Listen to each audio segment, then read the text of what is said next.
What a do, YouTube? This is Acid Roots. I'm going to review Trina's third studio album. This album came out in the fall of 2005 and it's called Glamorest Life. So basically, it's been a while since I've reviewed Trina and I kind of wanted to see what's up with some more of her music. I remember liking pretty well her 2008 album, Still the Baddest, and I wanted more from that kind of taste of Trina from that particular time period to see more of what she was up to in the late 2000s. The unfortunate thing was she didn't really drop too many projects in 2006 and 2007, which is kind of I have a sweet spot for that particular era, but she did drop in late 2005, and I also want to check out some of her mixtapes later and some of that type of stuff. I mean, apparently she might have had a mixtape in 2006, 2007. I'm going to get to some of that stuff, but I wanted to check out another of her albums just to see how it stacks up because there were songs off of Still the Baddest, like Single Again, that I enjoyed. So yeah, Trina is basically a Miami fled version of like some of the southern hip hop that was kind of around, and she kind of was the queen of the South for a good while throughout the 2000s. But she's someone that I wanted to mess with more and see some more of this stuff. I do at least remember Still the Baddest, but this is kind of one where she was back around the time when she was dating Lil Wayne, and some of those moments. It's definitely kind of, I look at the concept behind it, and there is like a number of Southern Fried type joints on here, but it's not quite the predominant album I would have thought it to be. It's not quite the predominant album I would have thought it to be. I mean, it's definitely a stellar album, but it just is in a different context from what I pictured it. I guess, I don't know if I'm just used to Nicki Minaj, Lil Kim, City Girls, some of them, but I kind of, the expectation behind it, I mean, I was expecting like some Miami bass on here, but it we'll kind of get into the review as it goes along and kind of talk about how this kind of had a different approach from what I saw it as. But I will say that some of the moods on this project, it just has a lot more kind of calmer and more this lackadaisical kind of energy this time around. I mean, with Trina being the baddest bitch and the glamorous princess and some of that type of stuff, I was expecting like some real. I mean, she does have the energy in the lyrics, but it just kind of feels like the productions that some of these songs are on are just not like AAA like they probably should have been. And really, you'll notice by the singles just the fact you'll notice by the singles the fact that the approach that Trina took in terms of promoting this project was just not grade A, and it's just odd that she didn't express herself with a song that could have really broken the airwaves and that type of stuff. Like the highest charting single off this album is actually a ballad, which is kind of differential kind of energy for the most part than the concept of what probably should have happened in terms of that. It just felt like it. I mean, I know that this is a female rapper and it's kind of more R&B related, but it just was kind of strange how tame the highest charting single on the album was. This is an album where I like the singles, but they're not exactly predominant. And I was expecting like when you look at Nicki Minaj when she dropped her singles, you know, she had the hit kind of mild club bop Bedrock, and she also had she had songs like Roman's Revenge with Eminem and uh, Super Bass and some of those type records. But it's just kind of odd. You'll notice as we get towards this that Trina just felt a lot tamer on this project than what was expected. I think that's just kind of the concept because I was expecting a lot more of like the raunchy kind of type stuff. But the energy like that is on here, but it's just more in the album cut. So it's just kind of a different approach for that sort of thing. But I'll go ahead and talk about the singles now. So the first single is Don't Trip, and this has Lil Wayne on there. This is kind of him on Don't Trip has Lil Wayne on there. This is more him on like his The Carter 2 type days. This is kind of a similar song, at least in the pace, to Fireman, which is a pretty hit song around that time. But I kind of look after it. I would have to say, like, the production is not outstanding. It's serviceable. I'd probably give it like a 6.5 or 7 out of 10. I like this song quite a bit, but I just feel like the beat on here, I like the beat in like the chorus. It kind of has like this glittery, kind of glissy kind of type feel towards it in the chorus, but I wish that they would have kept that for the verses because it just kind of comes off as like a substandard kind of vanilla club bop that just didn't have the edge, and that kind of showed in like its chart appeal just because you looked after it and it only hit 74 on the top hip hop / R&B songs. So it's just kind of the concept as far as talking about that it just didn't crest the way it needed to, even with the Lil Wayne feature, especially him in the Carter 2 days when he was kind of in his prime and stuff. So it was just strange that Lil Wayne was not able to bolster Trina the way he probably needed to. And I mean, it's not to say Trina did bad on the song. It just feels so stock and factory made for like a club bop. I mean, this is still a song that I'm gonna recommend, but you've heard better club beats in terms of the approach towards how the stepping out moments kind of get. And even like I feel like Shake with Lil Scrappy and Fiend is an example of a way more glissy and kind of glittery type beat that probably should have been on there, but it's just very vanilla. It's not so much bad, it's just vanilla. It's just really stock for Trina. The second single the second single is Here We Go, and this has Kelly Rowland on there. This one is just completely not outgoing Friday night weekend kind of music. It really deals with the concept of relationship woes and the concept of saying, here we go again, you're back on your BS and you're kind of doing things that you typically do and you're proving me right and that sort of concept. And it's just the doubts and woes of a relationship and that type of stuff. But I look after it, and if you're not in that particular construct of like where the song is at in the lyrics, then it's not a very affable song to listen to. And I think that's just kind of the situation about it.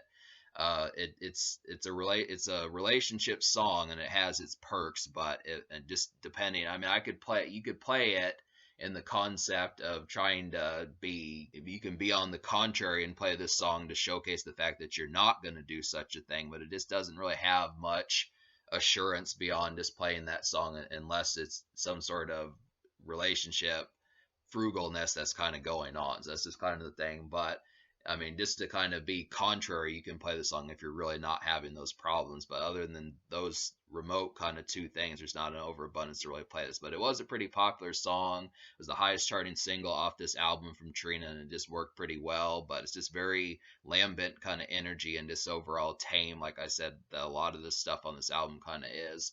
The third single is The Club, and this one I really thought was going to be like a pretty crazy carnivorous club bop, but it really is kind of like a relaxing kind of acoustic guitar kind of song that just does not, it barely even feels like a club song. I mean, I can see it.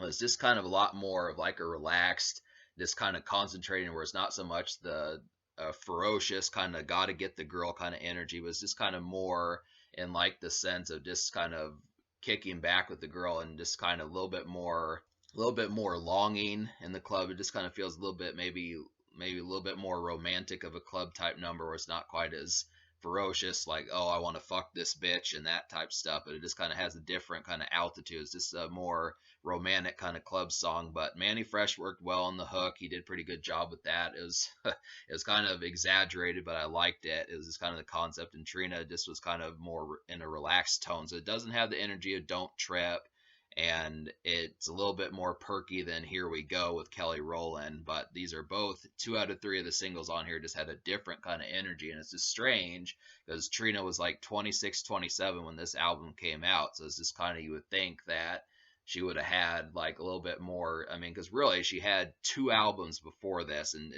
it's too early for her to be burnt out on energy as far as trying to crest a little bit more. Like when you look after it, she'd only been in the game like 3 or 4 years before that. So this was kind of the concept that I was expecting more songs like, oh, I don't know. I mean, I don't know an overabundance of Trina songs, but I was expecting like a real kind of song from Trina, like Lil Kim and late in her career when she dropped late in her career, Magic Stick with 50 Cent, something like that, and Thug Love with Twista, those type moments. I was expecting Trina to have something like that, but she just didn't really kind of get to that context, all things considered. But it's a good song. I mean, I recommend all 3 of the singles, despite the fact that they're not immediate go-to moments for me. I feel like the album cuts are better than the singles on this album, and I would probably rate most of the singles like a 6 or a 7 out of 10. I mean, I like Don't Trip, but the energy, it's very stock and vanilla, and the other singles are just kind of more relaxed and just a lot tamer than is to be expected. So that's kind of the thing about it.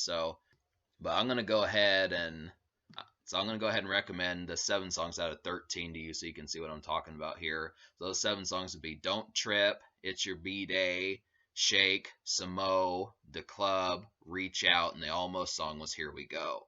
That's kind of the situation. I liked at least 6 songs out of 13. The seventh almost song was "Here We Go" with Kelly Rowland. So talk about some of these other songs. I feel like probably the best beat on this whole album was "Shake" with Lil Scrappy and Fiend. This was definitely a real glittery kind of glitzy kind of song. I definitely felt like this was the energy that I felt like probably should have been on "Don't Trip" with Lil Wayne. I would have definitely liked to have seen Lil Wayne rap on "Shake." That would have been a pretty brilliant thing.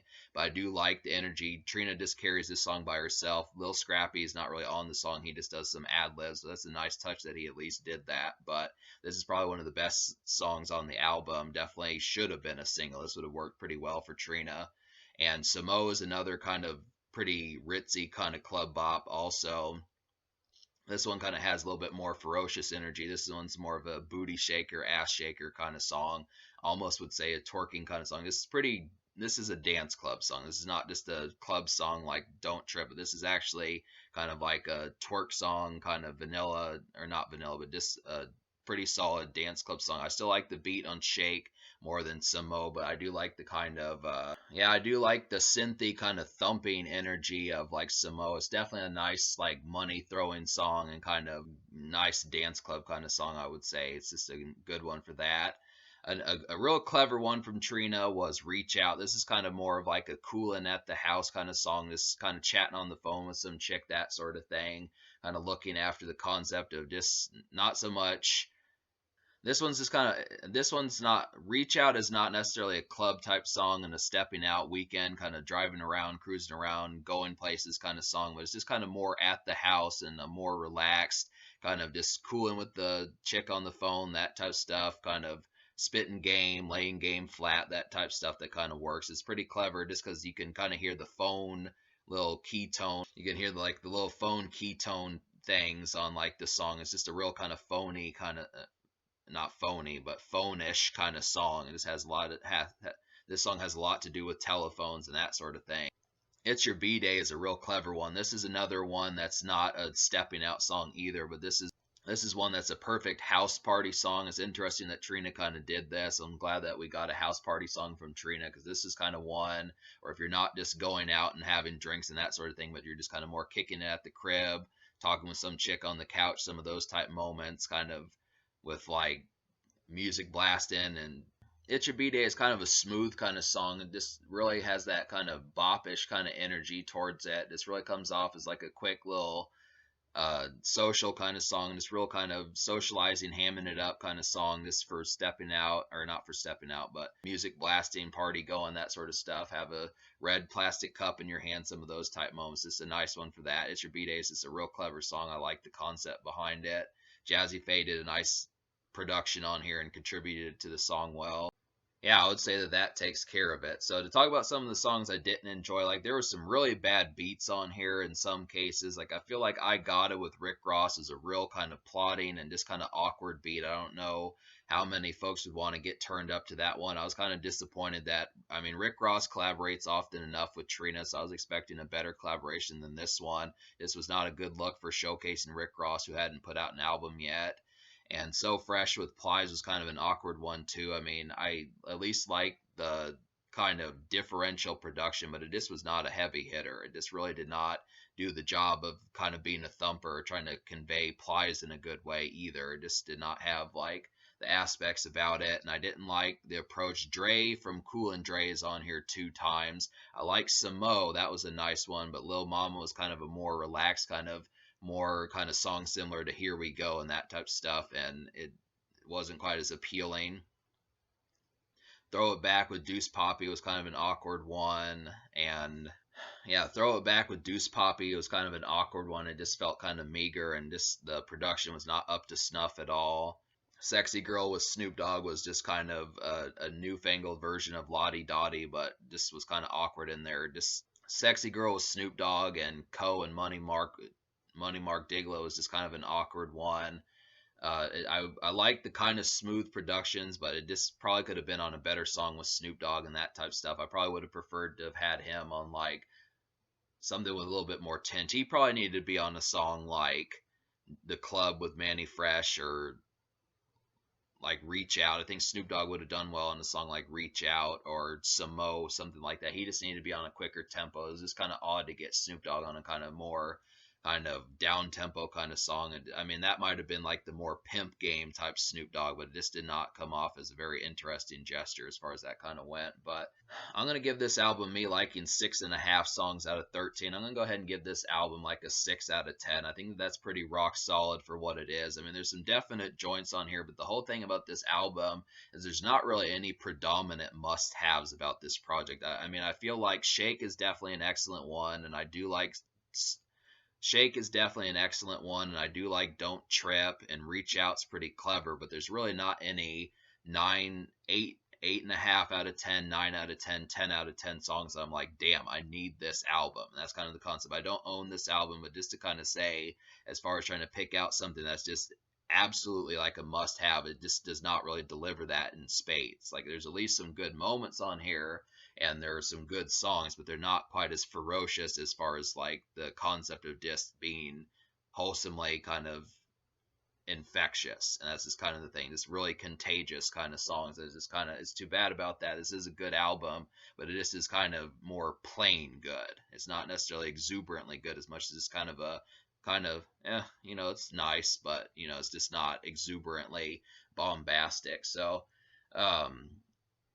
but I do like enough of this project to be able to say that these are some songs that are not typically pumped out on an everyday basis. So it's just kind of something to hit up, just kind of in the context. If you haven't messed with this in a few years and you don't overly abundantly know about it, it's good to kind of return to some of this and kind of say, hey, that these are kind of some mild bops that kind of have the context of being able to say that they do have some quality to them, but it's just not like exuberantly so. That just kind of happens to be a thing. So the social score I will give like a 7 out of 10, because there are a number of songs on here. I do feel like Samo, Don't Trip, Shake, The Club, It's Your B-Day, uh, So Fresh, Reach Out. I mean, over half the album does have some moments for kind of stepping out and kind of at least having a glissy kind of time. It's just the fact that the production is so pedestrian, and just the execution of it is not quite as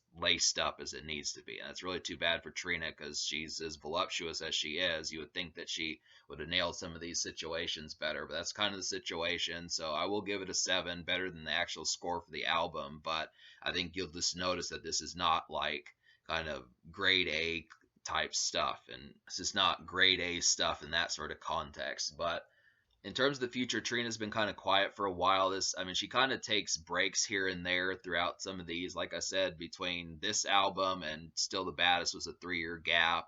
And then after that, she had only dropped one album in the 2010s. I think she dropped an album in 2010 and then one way out in 2019. So it's just kind of, but she does have a number of mixtapes that I want to check out, and I want to see some more stuff by her. So we're going to start getting to some of those.